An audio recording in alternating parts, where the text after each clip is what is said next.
अस्सलाम वालेकुम, this is me उन्ना यामीन। आज मैं आप लोगों के साथ जिल्द के एक बहुत आम मसले के बारे में जिक्र करूंगी। आप लोगों ने अपनी फैमिली में देखा होगा या अपने इर्द गिर्द लोगों को देखा होगा, उनकी पाँव की उंगलियां ख़राब हो जाती हैं, उनकी उंगलियों के दरमियान जाले लग जाते हैं, उनकी उंगलियों को उल्ली लग जाती है। आम जुबान में इसको फुट फंगल कहते हैं, या फिर फंगल इन्फेक्शन ऑफ फीट कहते हैं, या फिर फुट रोट कहते हैं, या फिर एथलीट फुट के नाम से सबसे ज़्यादा ये जाना जाता है। लेकिन डर्मेटोलॉजी लैंग्वेज में या फिर मेडिकल लैंग्वेज में इस डिजीज़ का नाम है टीनिया पेडिस। ठीक है, इसमें आप लोगों को पता है कि पाँव की उंगलियों के दरमियान इन्फेक्शन हो जाता है। अब सवाल क्या है? सवाल ये है कि पाँव की उंगलियों के दरमियान या पाँव की उंगलियों में या पूरे पाँव में इन्फेक्शन क्यों हो जाता है? वो इस वजह से होता है कि मैं आप लोगों को बता चुकी हूँ कि टीनिया पेडिस जो से एक फंगल डिजीज़ है, फंजाई लग जाती है। तो हमारे माहौल के अंदर बहुत ज़्यादा फंजाई मौजूद है। एक टाइप होती है डर्मेटोफाइट। डर्मेटोफाइट जो सी फंजाई की वो किस्म है जो पाँव के अंदर लग कर इन्फेक्शन कर देती है। फंजाई की वो टाइप जो स्किन की डेड लेयर या फिर नाखूनों नेल्स को खाना पसंद करती है या उन पर रहना पसंद करती है, जिसकी वजह से पाँव की उंगलियों के दरमियान इन्फेक्शन हो जाता है। उसकी वजह से बहुत ज़्यादा दर्द होती है, खारिश होती है, रेडनेस हो जाती है और ईचिंग होती है। इस तरह की अलामात जाहिर होती हैं। इस बीमारी को क्या कहते हैं? टीनिया पेडिस कहते हैं। इसकी कई किस्में हैं, वो आगे जाके मैं आप लोगों के साथ शेयर करूंगी। लेकिन फंजाई को ग्रो करने के लिए ना सबसे बेहतरीन इन्वायरमेंट जो सा होता है वो मॉइस्चर होता है। पानी का गीला होना या पाँव की उंगलियों के दरमियान पानी का रह जाना सबसे ज़्यादा बड़ी वजह है इस बीमारी की। ठीक है, मैं बता रही हूँ जैसे कि फंजाई होगा लेकिन उसको मॉइस्चर की ज़रूरत होती है ग्रो करने के लिए, इन्फेक्शन कोज करने के लिए। तो ज़रूरी है कि आप अपने पाँव वगैरह को खुश्क रखें। ठीक है, अब मैं आप लोगों से शेयर करती हूँ एहतियाती तदाबीर के बारे में कि अगर आप लोगों को ये बीमारी हो जाए तो आप लोगों ने किन किन चीज़ों का ख्याल रखना है, या फिर कौन कौन से ऐसे लोग हैं जिनको टीनिया पेडिस हो जाती है। तो मैं आप लोगों को बताती जाऊँ कि टीनिया पेडिस किसी को भी हो सकती है, चाहे वो बच्चा है, चाहे वो बड़ा है, चाहे वो जवान है, चाहे वो औरत है।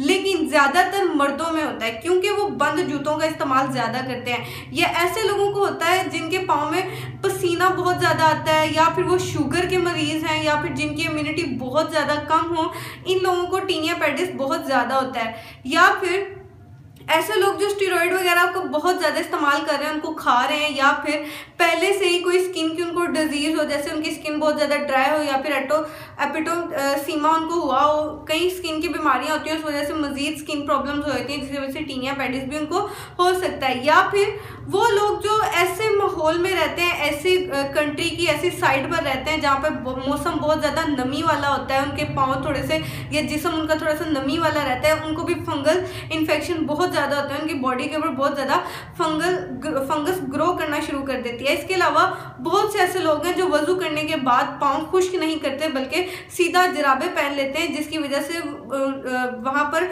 फंजाई ग्रो करना शुरू हो जाती है और उनको एथलीट फुट हो जाता है। ठीक है, तो ये बहुत ज़्यादा ज़रूरी है कि कुछ नौजवान लोग भी ऐसे होते हैं, नौजवान लड़के होते हैं जो अपने जूते बहुत ज़्यादा शेयर करते हैं, अपनी जराबें बहुत ज़्यादा शेयर करते हैं, तो वो भी एक से दूसरे तक ये बीमारी बहुत ज़्यादा लगती है। इसके अलावा स्विमिंग करने लोग जाते हैं, तो आप लोग स्विमिंग करने से परहेज़ करें, या फिर स्विमिंग वाली जगह पर साइड्स के वॉकिंग एरियाज होते हैं उन पे नंगे पाँव ना चला करें। तो इन सब बातों का आप लोग ख्याल रखेंगे तो आपको ये बीमारी नहीं होगी, और अगर ये बीमारी है तो तब भी इन सब बातों का ख्याल रखेंगे। आप लोगों ने अपने पाँव को हर हाल में खुश्क रखना है ताकि ये बीमारी ज़्यादा फैले ना। ठीक है, अब टीनिया पेडिस जो सी है उसकी कई फॉर्म्स हैं, कई किस्में हैं। ठीक है, आप लोगों को सबसे पहले ये आइडेंटिफाई करना बहुत ज़रूरी है कि आप लोगों के पाँव में किस तरह का मसला है, ताकि उस लिहाज से उसका इलाज किया जाए, उसके लिहाज से ट्रीटमेंट किया जाए। कुछ लोग होते हैं उनकी पाँव की उंगलियों के दरमियान जो उनसे हैं वो रेडनेस हुई होती है, रैश हुए होते हैं, खारिश बहुत ज़्यादा हुई होती है। या फिर कुछ लोग होते हैं उनके पाँव के निचले तले में, निचले हिस्से में जो उनसे पानी वाले गुब्बारे बुलबुले बन जाते हैं, वो भी एक शक्ल होती है टीनिया पेडिस की। या फिर उनके नाखूनों के अंदर इन्फेक्शन हुआ होता है। या फिर कुछ लोग ऐसे होते हैं उनके पाँव बहुत ज़्यादा खुश्क हुआ होता है, खुश्क होने की वजह से छिलके से बने होते हैं, मांस उतर रहा होता है। तो ये कई किस्में टीनिया पेडिस की और इनके इलाज भी अलग अलग है। तो आप लोग अपने पाँव को देख के, उसकी सूरत हाल देख के डॉक्टर्स या फिजिशियन जो हैं वो मेडिकेशन रेकमेंड करते हैं। ज़्यादातर अगर इसकी मैं ट्रीटमेंट की बात करूँ तो इसका ट्रीटमेंट जो सा होता है वो उसमें ज़्यादातर जो डॉक्टर्स होते हैं वो 4 से 6 महीने के लिए एंटी फंगल क्रीम्स देते हैं। उसके साथ साथ एंटी फंगल ओरल मेडिकेशन देते हैं, मतलब एंटी फंगल मेडिसिन जितनी भी हैं, टैबलेट्स वगैरह वो खाने के लिए देते हैं। और अगर इसके अलावा बहुत ज़्यादा रैश हो रहे हैं तो इन एंटी फंगल क्रीम्स और दवाइयों के साथ वो लोग एंटी एलर्जिक टैबलेट्स वगैरह भी दे देते हैं। और अगर इन्फेक्शन हो रहा है तब फिर एंटीबायोटिक चीज़ें भी दे देते हैं, जब बैक्टीरिया भी हो जाए, फंजाई भी हो जाए, बहुत ज़्यादा खारिश हो रही है, रेड हो गया पाँव, और भी ज़्यादा सारे मसले होते हैं, उसके लिए फिर अलग अलग तरीके की दवाई दी जाती है। ये सारी की सारी दवाइयाँ जो सी हैं वो आप लोगों को डॉक्टर के पास जाकर लेनी है। डर्माटोलॉजिस्ट होते हैं स्पेशल स्किन्स के डॉक्टर, तो ये आप लोगों ने उनको चेक करवानी है। वो आप लोगों को ज़्यादातर क्रीम ही लिख के देंगे जो आप लोगों ने अपने पाँव के अंदर लगानी है। और आप लोग ये भी कर सकते हैं कि अपनी पाँव की उंगलियों के दरमियान टिश्यू पेपर को रोल करके डाल दें ताकि उंगलियों के दरमियान एयर वेंटिलेशन रहे, हवा आसानी से गुजर सके और आपका पाँव जो है वो खुश्क रहें। ठीक है, तो इन एहतियाती तदबीर को अख्तियार करके आप लोग अपने पाँव का ख्याल रख सकते हैं, इस बीमारी से बच सकते हैं। अगर आप लोगों को ये बीमारी है तो आप डायरेक्ट डर्माटोलॉजिस्ट के पास जाएं और उनसे अच्छी अच्छी क्रीम्स लेकर अपने बीमारी को ठीक करें। तो आई होप आप लोगों को वीडियो अच्छी लगी होगी। वीडियो अच्छी लगी है तो वीडियो को लाइक करें, शेयर करें, चैनल को सब्सक्राइब करें। अल्लाह हाफिज़।